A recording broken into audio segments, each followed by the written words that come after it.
کیا آپ جانتے ہیں کہ قیامت کے دن سب سے پہلا سوال نماز کے بارے میں ہوگا؟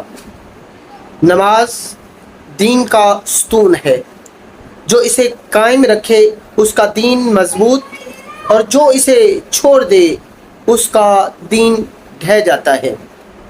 فخلف من بعدهم خلف اضاعوا الصلاة واتبعوا الشهوات فسوف يلقون غیا۔